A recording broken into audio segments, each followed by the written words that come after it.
Muy buenas noches, sean todos bienvenidos a su programa Hablando con Sentido. En este programa vemos algunas lecciones, algunos temas de interés.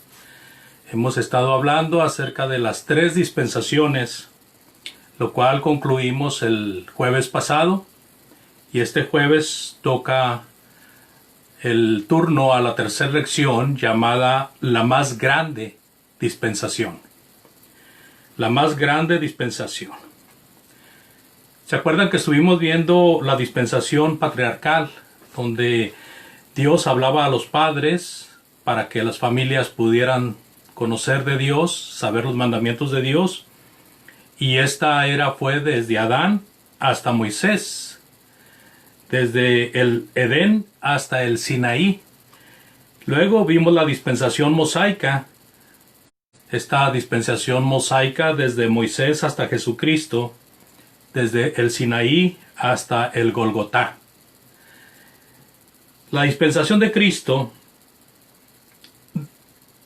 también dimos una breve introducción que comprende desde la crucifixión hasta que venga en las nubes, desde el Pentecostés hasta la segunda venida. Saludos, saludos.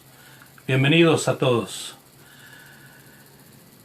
Hoy estaremos hablando de la más grande de las 3, ya que tenemos un panorama general de las 3 dispensaciones que Dios enseña a través de su precioso libro.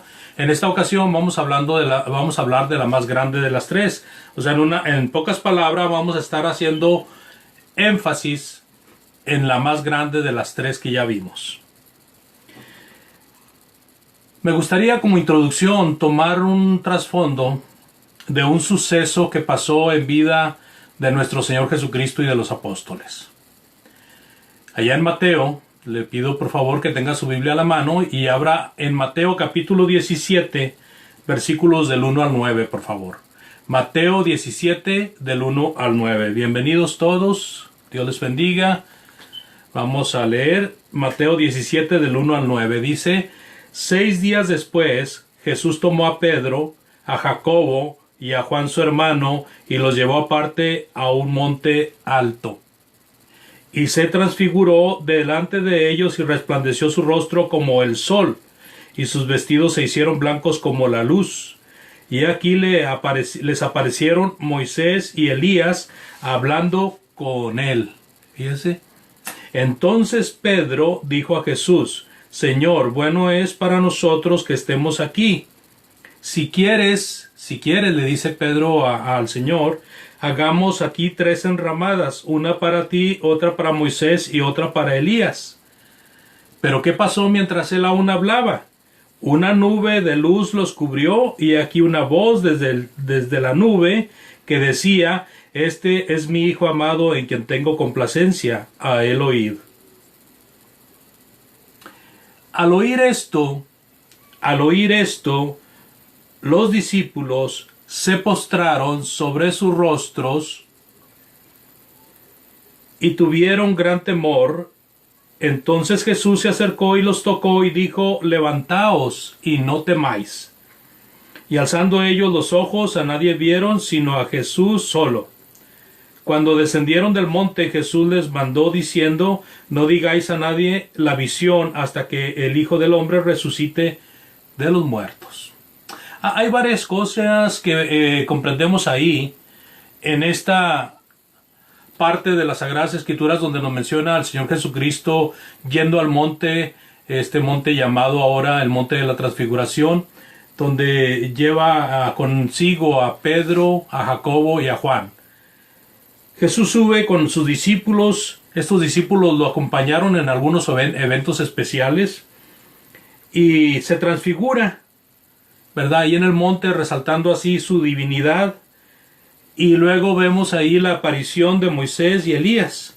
Bueno, Moisés y Elías aquí en este sentido, en este punto, representan la ley de Moisés y los profetas, por los cuales Dios habló a los hombres en el tiempo antiguo, refiriéndose a los profetas que fueron los que sufrieron a manos de los padres de los judíos del tiempo de Jesucristo nuestro Señor.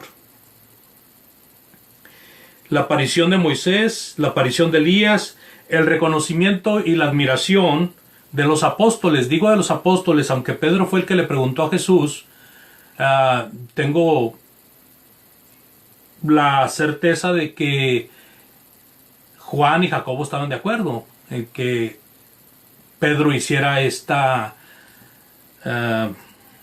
explosiva invitación a hacer unas enramadas. En este caso serían tres, una para Jesús, otra para Moisés y otra para Elías. Y luego vemos el reconocimiento y la admiración, pues, de los apóstoles por las dos personas que están con Jesús. Es común, era normal y puede ser que hasta los días de hoy sea normal que alguien tenga una admiración superior por Moisés, o por Elías o por otro de los profetas del Antiguo Testamento a la que se debe de sentir por Jesús. Es muy probable, pero en aquel tiempo era muy común. Era muy común porque pues eran los grandes del Antiguo Testamento y personas que sufrieron por causa. Ahora estos Pedro y los apóstoles están encaminando a las cosas de Dios y pues por lógica entendemos que son respetuosos y amorosos de las cosas de Dios, y por eso no dudo yo de esa gran admiración que los judíos observaban por Moisés y por los profetas que fueron reconocidos. El evento del cielo como respuesta a la sugerencia del apóstol. ¿Cuál fue la sugerencia del apóstol? Vamos haciendo tres enramadas, una para ti, otra para Moisés y otra para Elías. La respuesta vino de una nube. Y la respuesta fue clara y contundente. Este es mi Hijo amado en quien tengo complacencia, a él oíd. Esto es muy significativo. A él oíd, me imagino que tuvo un razonamiento especial para estos hombres que en su mente muy posiblemente tenían el oír a Moisés, el oír a los profetas, pero aquí les hace una sugerencia como un mandamiento imperativo más bien. Dios, el Padre Celestial, dice a él oír, hablando de Jesucristo. Luego se desapareció Moisés y Elías y ya no vieron a otros sino a Jesús. Debe resonar hoy, así como resonó ese día, porque debido a la ignorancia que maestros de las Sagradas Escrituras quieren tener, no la tienen, pero la quieren tener, confunden muchas cosas de los personajes que Dios ha escogido para dar mensajes, y confunden mucho las leyes, confunden mucho lo que era para el Antiguo Testamento con lo que es o debe de ser para el Nuevo Testamento, porque esta voz no resuena en su cabeza. A él oíd. O sea, todo, amados, todo lo que queramos saber para el cristianismo, todo lo que queramos saber para la iglesia, tiene que ser autorizado por Jesucristo. A él oíd. Moisés lo había dicho claramente. Moisés, a este hombre que admiraban, al que le querían hacer un altar, había dicho claramente, allá si leemos Hechos, capítulo 3, versículo 22 y 23, hablando Pedro precisamente, ahora predicándole a los demás judíos, porque Moisés dijo a los padres, fíjese, Hechos 3, 22 y 23, porque Moisés dijo a los padres, el Señor vuestro Dios os levantará profeta de entre vuestros hermanos como a mí, a él oiréis en todas las cosas que os hable. y toda alma que no oiga a aquel profeta será desarraigada del pueblo. Hechos 3, 22 y 23. Moisés está siendo recordado por Pedro en uno de los sermones de Moisés. Allí lo encontramos en el libro de Deuteronomio, cuando está reafirmando la ley. Y Moisés les da este mensaje a los judíos: va a venir un profeta como yo, a él deben de oír. Y aquel que no lo oiga va a ser desarraigado del pueblo. Quiere decir, va a ser cortado, va a ser excomulgado, echado fuera. Elías también lo dijo. Ah, caray. Sí, Elías. En Juan 1, 27 y 28, mire lo que dice el Bautista. Evangelio de Juan 1, 27 y 28. Hablando el Bautista acerca de quién era él, dando testimonio de él, ya que le habían hecho la pregunta de que quién era él. Juan el Bautista dice: y este es el que viene después de mí, el que es antes de mí, del cual yo no soy digno de desatar la correa del calzado.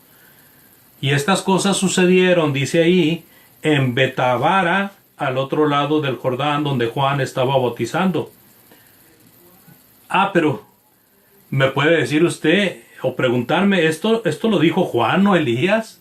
No, Elías fue el que lo dijo. Mire Malaquías 4:5, por favor.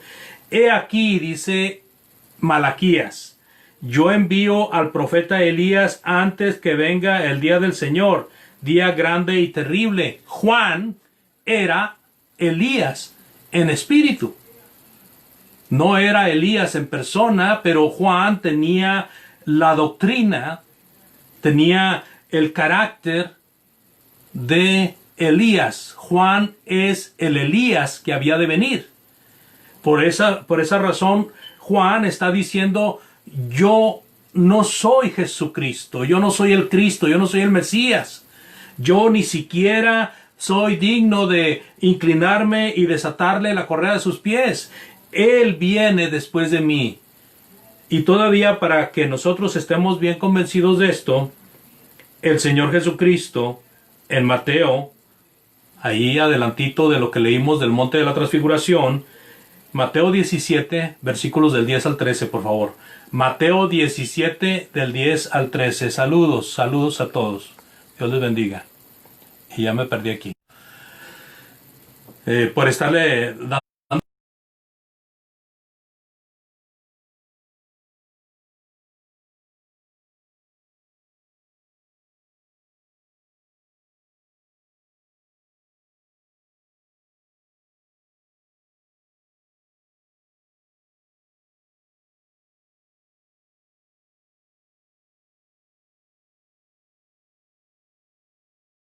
Dos, tres, ahí estamos. Y entonces dice en Mateo 17, 10 al 13, por favor. Entonces sus discípulos le preguntaron diciendo: ¿por qué pues dicen los escribas que es necesario que Elías venga primero? Y respondiendo Jesús le dijo: a la verdad, Elías viene primero y va a restaurar todas las cosas. Mas yo les digo, dice el Señor Jesús, que Elías ya vino y no lo reconocieron, sino que hicieron con él todo lo que quisieron. Así también el Hijo del Hombre padecerá de ellos. Entonces, dice ahí la palabra de Dios, los discípulos comprendieron que les había hablado de Juan el Bautista, el Elías que había de venir. Ese Elías ya había dicho de Jesús: a él oíd, yo no soy digno. Escuchen al que viene detrás de mí. Interesante, ¿no? Bueno, entonces vemos pues que esta dispensación, la más grande de las tres, tiene una enseñanza, un mandamiento: a él oíd. Están tres ahí, tres grandes hombres, 3 hombres sobresalientes, 3 hombres enviados por Dios, pero el Padre Celestial se dirige solamente a uno cuando dice a él oíd, y este es Jesucristo. Bueno, la más grande dispensación también tiene en su registro el hecho de que empezó en un día grande, en un día enorme para los judíos. Creo, pudiera atreverme a pensar que este es el día más grande, porque los judíos estaban reunidos ahí en el día de Pentecostés en Jerusalén. Me estoy refiriendo a ese día de Pentecostés. El día de Pentecostés para los judíos era sumamente importante. Era el 50º día después de haber empezado la fiesta de los panes sin levadura, las 7 semanas de los panes sin levadura. Así de que el día que cerraba con broche de oro las 7 semanas, hablando de sábado, empezando un sábado, terminando un sábado y multiplicándolo por 7 da 49. Así de que el día domingo 50, después de haber empezado la fiesta de los panes sin levadura, están ellos ahí reunidos para celebrar este día llamado el día de Pentecostés. Allá en Hechos 2, 1 al 4, por favor. Hechos 2 del 1 al 4. Cuando llegó el día de Pentecostés estaban todos unánimes juntos y de repente vino del cielo un estruendo como un viento recio que soplaba, el cual llenó toda la casa donde estaban sentados, y se les aparecieron lenguas repartidas como de fuego, asentándose sobre cada uno de ellos, y fueron todos llenos del Espíritu Santo y comenzaron a hablar en otras lenguas según el Espíritu les daba que hablasen. Este es el día de Pentecostés. Están todos unánimes ahí. Los apóstoles están esperando el cumplimiento de la promesa de nuestro Señor Jesucristo. Jesucristo les había dicho, no se muevan de ahí espérense. Y anteriormente les había dicho, vendrá el Espíritu Santo sobre ustedes. Yo enviaré al Espíritu Santo. Les había dicho que permanecieran en Jerusalén.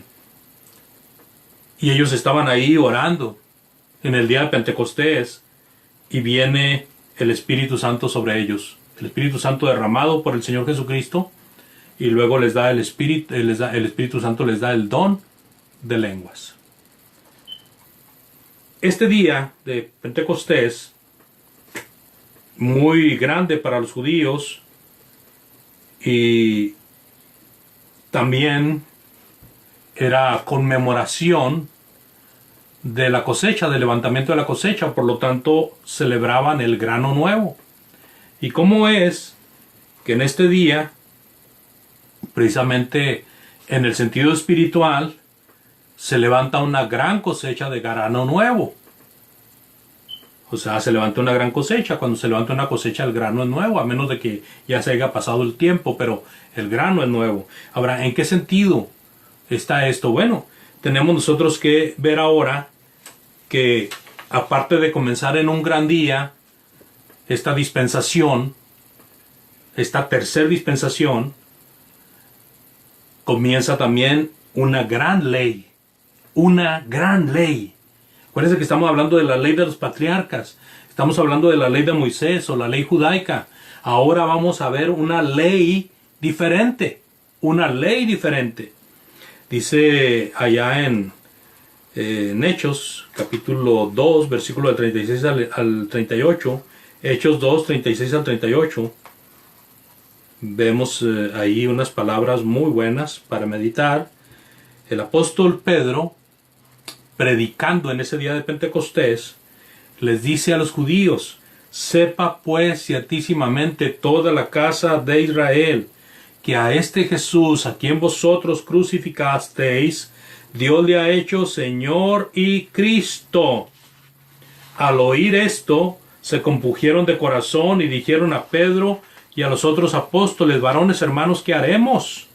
Y Pedro les dijo: arrepentíos y bautícese cada uno de vosotros en el nombre de Jesucristo para perdón de los pecados, y recibiréis el don del Espíritu Santo. Fíjense estos versículos, que es un gran resumen de todo el sermón de Pedro, o es una parte más bien del sermón de Pedro, donde Pedro está hablándole de aquellas cosas que pudieran los judíos conectar con las promesas de Dios en el Antiguo Testamento, de las enseñanzas de Dios por medio de los profetas, con el mensaje ahora de Cristo, el mensaje del Evangelio. El apóstol Pedro fue el apóstol que recibió de parte del Señor Jesucristo: a ti te daré las llaves del reino, y lo que atares en la tierra será atado en el cielo, y lo que desatares en la tierra será desatado en el cielo. Pedro está usando las llaves para abrir el reino de Dios. Con este mensaje de un Señor y Cristo, que para los judíos era solamente Jesús el Nazareno. Que algo simple, algo que no tenía la mayor importancia. Pedro le dice: este ha sido hecho por Dios, Señor y Cristo. Así de que este Señor tiene algo nuevo que decirles ahora, que ya empieza esta dispensación. Cuando ellos oyen esto de que Jesucristo es ese hombre que ellos participaron en su crucifixión, pues se sienten mal. Se sienten mal y entienden que han pecado contra Dios. Y entonces dicen con pujidos de corazón: varones hermanos, ¿qué haremos? Hablándole a Pedro y a los otros apóstoles.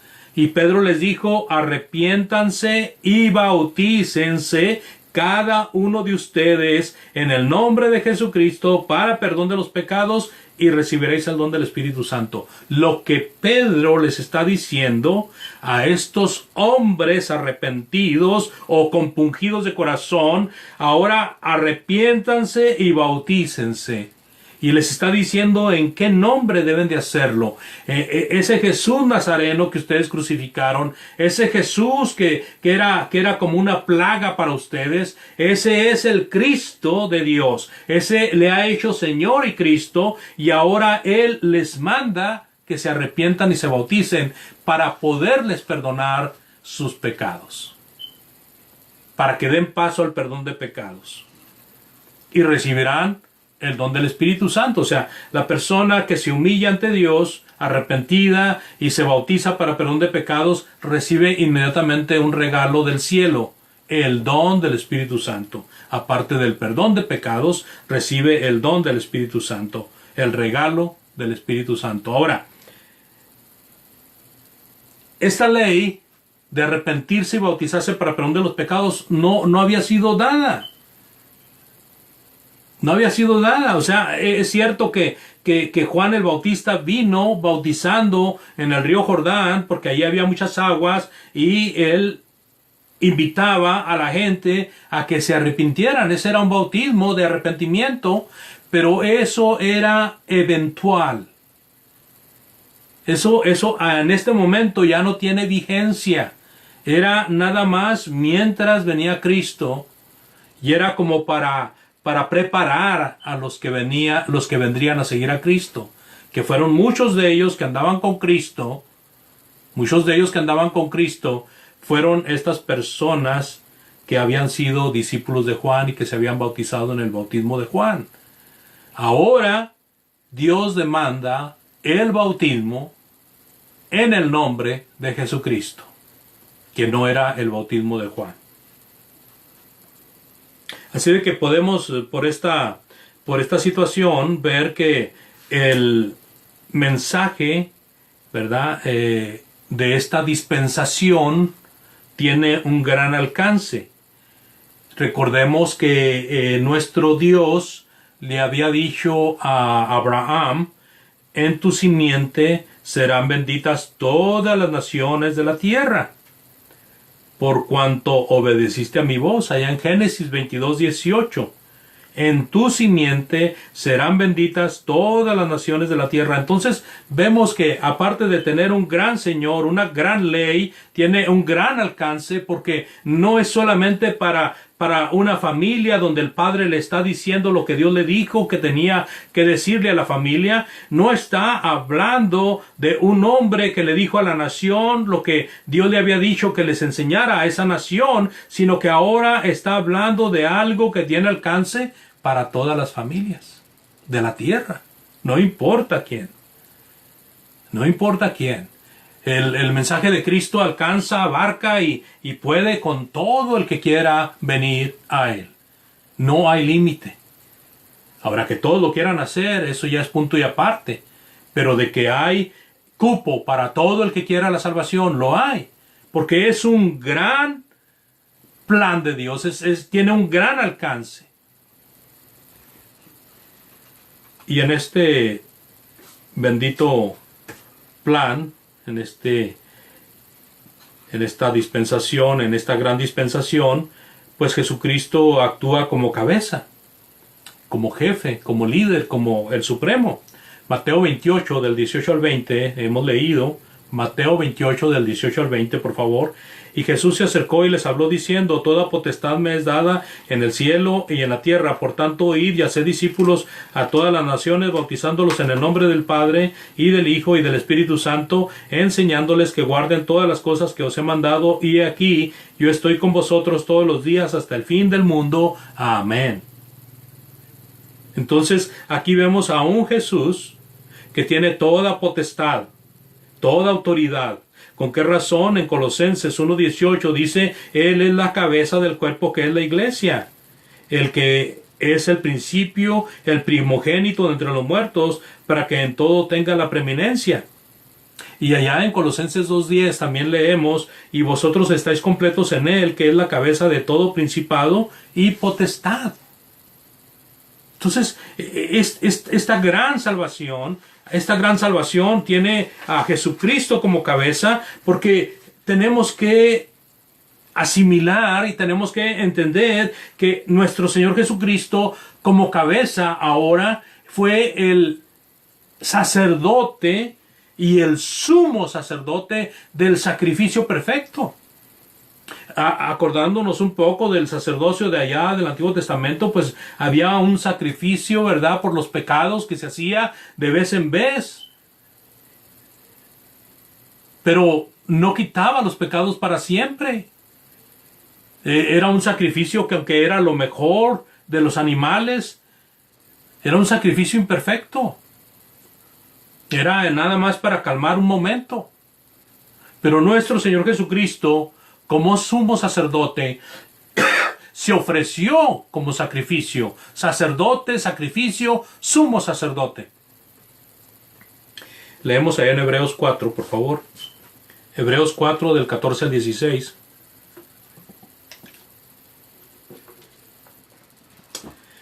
Dice el Señor Jesucristo por medio del escritor de los Hebreos: por tanto, teniendo un gran sumo sacerdote que traspasó los cielos, Jesús, el Hijo de Dios, retengamos nuestra profesión, porque no tenemos un sumo sacerdote que no pueda compadecerse de nuestras debilidades, sino uno que fue tentado en todo según nuestra semejanza, pero sin pecado. Dice el escritor de los Hebreos: acerquémonos pues confiadamente al trono de la gracia para alcanzar misericordia y hallar gracia para el oportuno socorro. Esto no podía hacerse en el Antiguo Testamento. Ahora sí, porque tenemos ese mediador que fue tentado, pero no pecó. Fue sacrificado una vez para siempre. Fue un sacrificio perfecto. Un gran sumo sacerdote que se ofreció como sacrificio. Entonces, el gran sumo sacerdote que estamos viendo aquí es un gran sumo sacerdote superior a los sumos sacerdotes del Antiguo Testamento. Es un sumo sacerdote al orden de Melquisedec. Melquisedec fue un sumo sacerdote que nadie sabe su origen, ¿verdad? Se cree que vino del cielo. No había padre, no había madre, no había genealogía en el existir de Melquisedec. Aquel Melquisedec del tiempo de los patriarcas, en el tiempo de Abraham especialmente. Entonces Jesucristo, un gran sumo sacerdote, vino y fue ofreció el sacrificio por perfecto. ¿Cuál fue el sacrificio? El mismo. El mismo. Hebreos 9, por favor, del 11 al 13. Pero estando ya presente Cristo, sumo sacerdote de los bienes venideros, por el más amplio y más perfecto tabernáculo, no hecho de manos, es decir, no de esta creación, y no por sangre de machos cabríos, ni de becerros, sino por su propia sangre, entró una vez para siempre en el lugar santísimo, habiendo obtenido eterna salvación. Porque si la sangre de los toros y de los machos cabríos y las cenizas de la becerra rociadas a los inmundos santifican para la purificación de la carne, cuánto más la sangre de Cristo, el cual mediante el Espíritu Eterno se ofreció a sí mismo sin mancha a Dios, limpiará vuestras conciencias de obras muertas para que sirváis al Dios vivo. Versículo 15.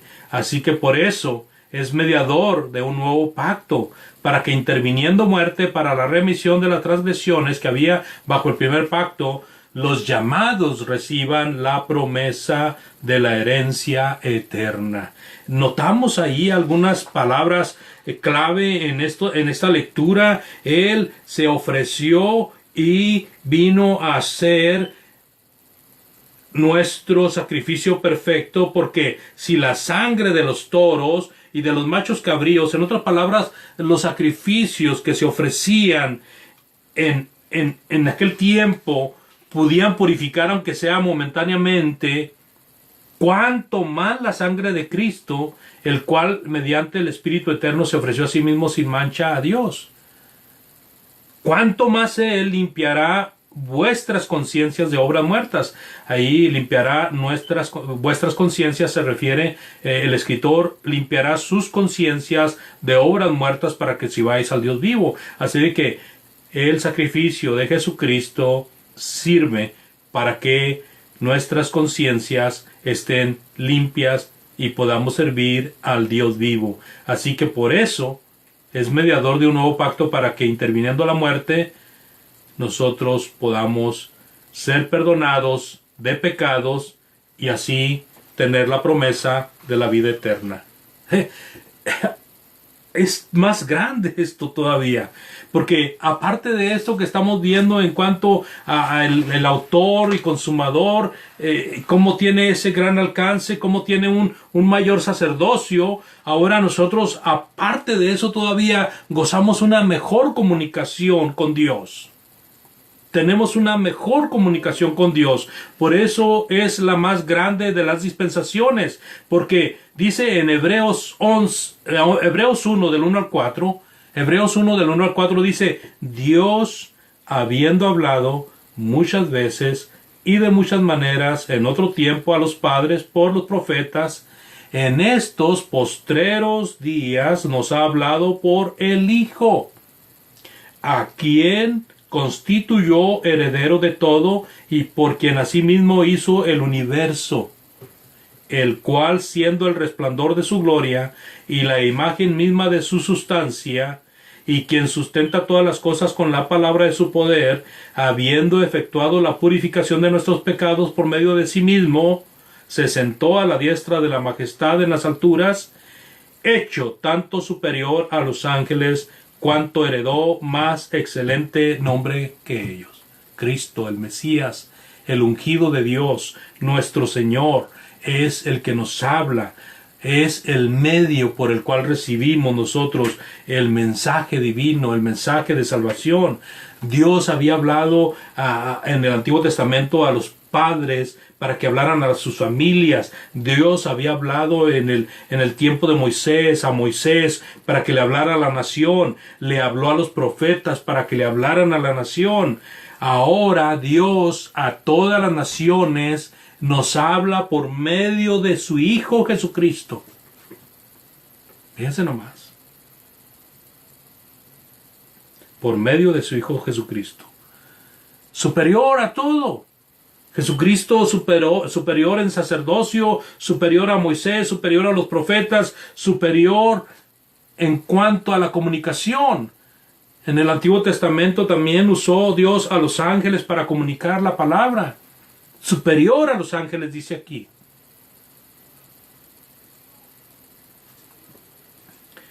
La comunicación por medio de nuestro Señor Jesucristo es una gran comunicación porque es vida. Es vida. Si usted recibe esta palabra de Dios y la medita y usted tiene en su mente servir a Dios, esto es vida para usted. Allá en Juan 6:63, Juan 6:63 dice: el Espíritu es el que da vida, la carne para nada aprovecha. Y dice el Señor Jesucristo: las palabras que yo os he hablado son espíritu y son vida. Hablando de esta clase de vida, que es vivir en Cristo, vivir como Cristo, vivir de lo que Cristo nos dice, que a eso se refiere cuando en los versículos posteriores dice que el que no coma su carne y beba su sangre. Pero muchos discípulos en ese tiempo que oyeron esta palabra se fueron para atrás, porque justificándose dijeron: este quiere que comamos su carne, ¿verdad? Este quiere que seamos caníbales. Pero no se estaba refiriendo a eso Jesucristo. Se estaba refiriendo a vivir su vida, a tomar la cruz, a permitir que Cristo gobierne nuestras vidas. Y muchos se fueron para atrás, justificándose de esa manera, de que Jesucristo quería que se lo comieran, ¿verdad? A mordidas. Pero no está diciendo eso el Señor. El Señor era un maestro que usaba, mientras estuvo aquí en la tierra, usaba mucho las figuras. Y eso hermoseaba su mensaje todo el tiempo, con las parábolas, con las figuras de retórica. Y estas son figuras que Él está usando. Él está hablando de que Él es el pan vivo que bajó del cielo. Él está hablando de que Él es el maná. Él está hablando de que Él es el agua de vida. Son figuras. Es a la hora que dice: el que no come mi carne y bebe mi sangre. Son figuras. Pero esta gente pues no lo quiso comprender y se fue para atrás. Y entonces Jesús, volteando a los apóstoles, les dijo a los 12: ¿quieren acaso irse ustedes? En el versículo 67 en adelante. Y le respondió Simón Pedro, otra vez Simón Pedro, indudablemente tomando la palabra de los 12. Le respondió Simón Pedro: Señor, ¿a quién iremos? Tú tienes palabras de vida eterna, y nosotros hemos creído y conocemos que tú eres el Cristo, el Hijo del Dios viviente. El Hijo del Dios viviente. Entonces, una grande comunicación. Qué bonito, qué hermoso que los apóstoles entendieron. ¿A quién iremos? Solamente Él tiene palabras de vida. A eso se refiere de comer su carne, comer su vida, vivir de su vida, vivir de la vida de Jesús, permitir que Jesús viva en nuestra vida.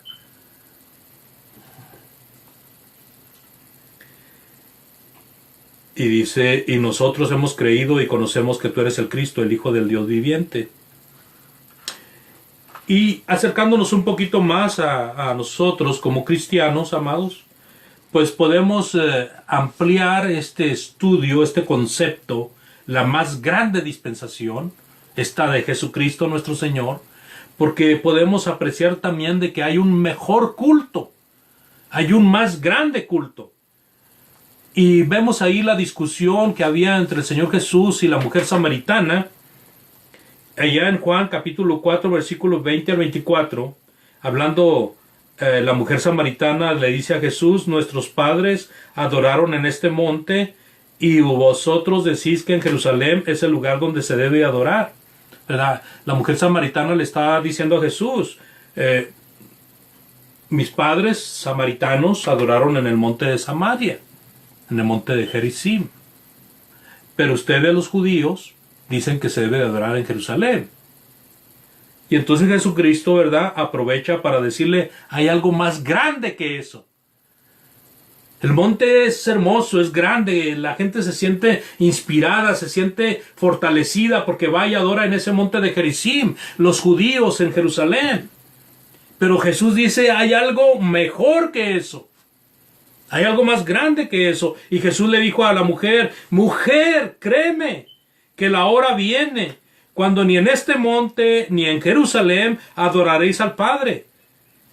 Vosotros adoráis lo que no sabéis, nosotros adoramos lo que sabemos, porque la salvación viene de los judíos. Mas la hora viene, y ahora es cuando los verdaderos adoradores adorarán al Padre en espíritu y en verdad, porque también el Padre tales adoradores busca que le adoren. Dios es espíritu, y los que le adoran en espíritu y en verdad es necesario que adoren. Una adoración mayor, un mejor culto, un culto más grande, ya no en el monte Gerizim, ya no en el monte de Jerusalén o en el templo de Jerusalén, sino que en espíritu y en verdad, en el corazón de cada creyente. No sacrificios, no animales, no circuncisión, no desorden. Y pudiéramos decir nosotros, no música mecánica, no música instrumental. Porque es bien sabido que la música instrumental estaba dentro del culto en la ley de Moisés. En la ley de Moisés fue mandado que se adorara con ciertos instrumentos mecánicos. Pero eso fue Moisés y la nación de Israel.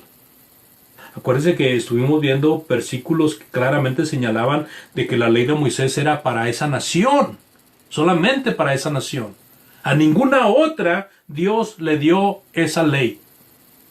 Ni siquiera a los padres, hablando de los patriarcas. O sea, la ley de Moisés no era igual a la ley de los patriarcas. ¿Por qué? Porque aquella ley fue para familias, para padres, para patriarcas. Y esta ley era para una nación ya conformada, siguiendo Dios el plan que había hecho con Abraham. De ti saldrá una gran nación. Y siguiendo con ese plan, ahora la más grande dispensación, en ti serán benditas todas las familias de la tierra. Sé que un mejor culto, y pudiéramos decir que también hay un plan perfecto. Mientras que aquel plan fue imperfecto en cuanto a que no salvaba a nadie, nadie podía guardar perfectamente la ley. Nosotros estamos bajo un plan de salvación perfecto. Podemos explicarlo de una manera lo más sencillamente posible, recordando las palabras de Jeremías. Jeremías 31, por favor. Versículos del 31 al 34. Jeremías 31, versículos del 31 al 34, dice el Señor: He aquí vienen días, he aquí que vienen días, dice Jehová, en los cuales haré un nuevo pacto con la casa de Israel y con la casa de Judá, no como el pacto que hice con sus padres el día que tomé su mano para sacarlos de la tierra de Egipto, porque ellos invalidaron mi pacto, aunque fui yo un marido para ellos, dice Jehová. Pero este es el pacto que haré con la casa de Israel. Después de aquellos días, dice Jehová, daré mi ley en su mente, y la escribiré en su corazón, y yo seré a ellos por Dios, y ellos se me serán por pueblo, y no enseñará más a ninguno su prójimo, ni ninguno a su hermano, diciendo, conoce a Jehová, porque todos me conocerán, desde el más pequeño de ellos hasta el más grande, dice Jehová, porque perdonaré la maldad de ellos, y no me acordé más de su pecado. Llegó el momento, amados, en el tiempo de Cristo, más bien en el tiempo de los apóstoles, cuando Cristo acababa de ser ascendido al cielo, de ascender, y cuando vino el día de Pentecostés, viene el tiempo de que esto se cumple a cabalidad. Porque los judíos, tanto la casa de Judá como la casa de Israel, recibieron la palabra de Dios en primer orden. Recibieron la palabra de Dios y esa palabra de Dios, dice Dios, es un pacto que voy a hacer con ustedes. Y este pacto es superior al que hice con sus padres, a los cuales saqué de la tierra de Egipto. ¿A quién se está refiriendo? A los que recibieron la ley de Moisés. A los que vivieron bajo la ley de Moisés. Ya no como ese pacto. Un pacto mejor. Un pacto superior. Un nuevo pacto. Cuando nuestro Señor Jesucristo está tomando la última, lo que se le llama la última cena, y que sí, terrenalmente hablando, fue la última cena que tomó con sus discípulos. Él usa el pan sin levadura y el jugo de uva para instituir lo que vendría a ser la mesa del Señor, o la cena del Señor, en el culto a Dios.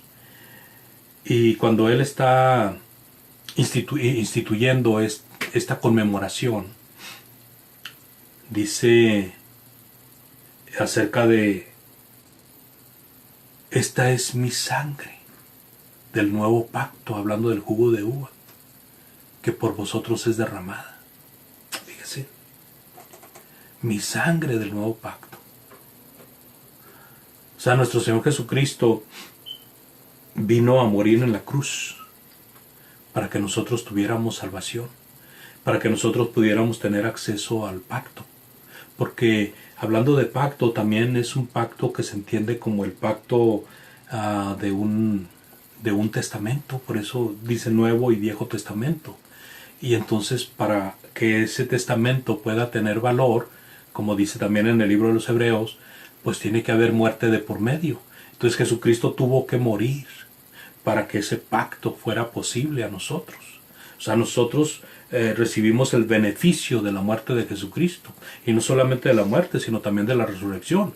Pero hablando de este pacto, es benévolo para nosotros, porque el antiguo pacto, la ley de Moisés, quedó clavada en la cruz. Y entonces, cuando muere Jesús, invalida el antiguo pacto y da paso al nuevo pacto en el Nuevo Testamento.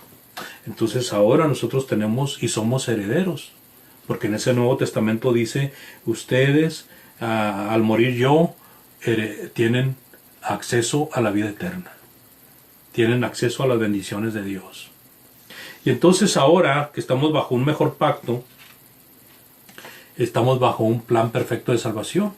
Dice en Santiago 1:25: bienaventurado el que presta atención a la perfecta ley, la de la sabiduría, si no es un oidor olvidadizo. Pero habla de la ley como la perfecta ley de la sabiduría. Y no se está refiriendo a la ley de Moisés, amados.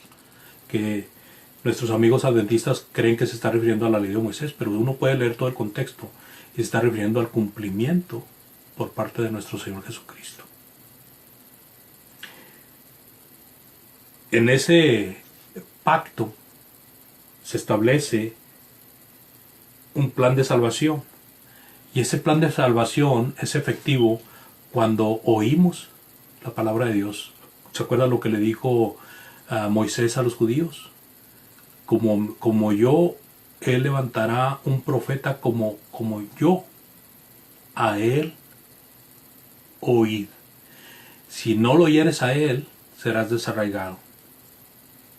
Nuestro Dios, en el monte de la transfiguración, habló diciendo: este es mi Hijo amado, a él oíd. Entonces, el apóstol Pablo, en Romanos 10:17, dice que la fe viene por el oír. Y dice: por el oír la palabra de Dios.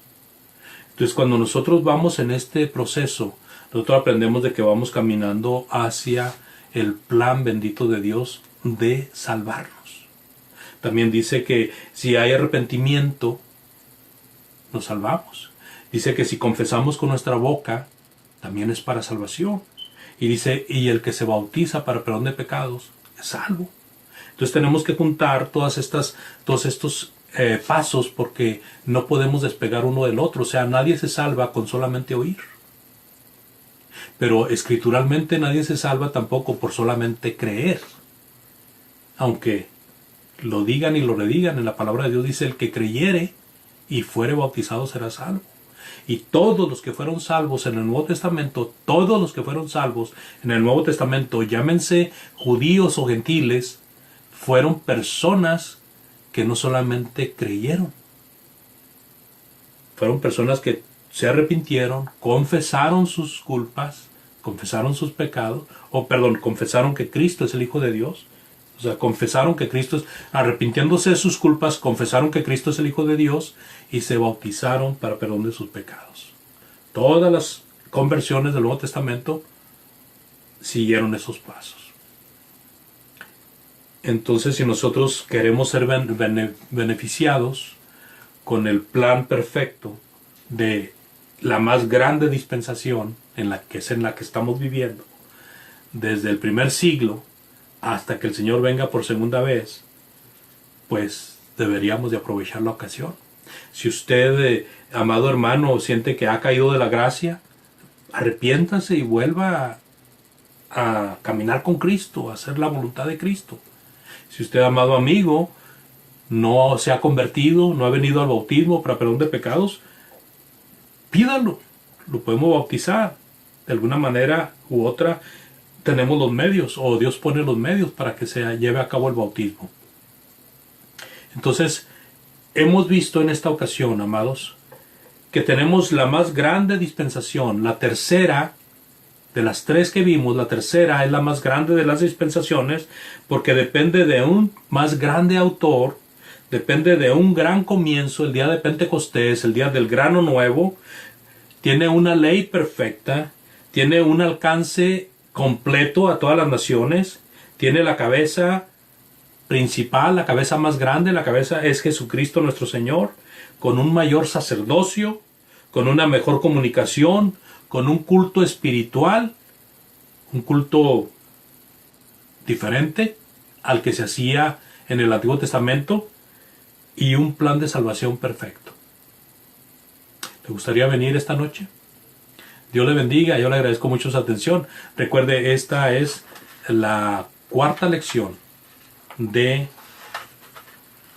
el tema o el programa Hablando con Sentido. Continuaremos hablándole de la palabra de Dios.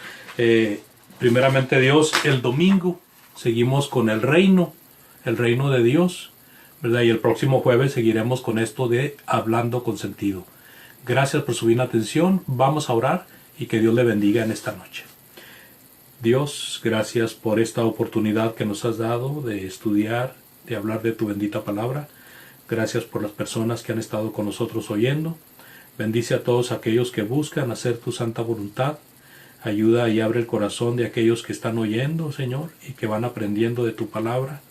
Ayúdanos a apreciar este gran plan, esta gran salvación, esta gran dispensación de la cual gozamos, y ayúdanos a estar listos para cuando venga tu amado Hijo a nosotros. Te pedimos todo, Señor, y que se haga tu santa voluntad, en el bendito nombre de Jesucristo nuestro Salvador. Amén. Dios le bendiga, muchas gracias.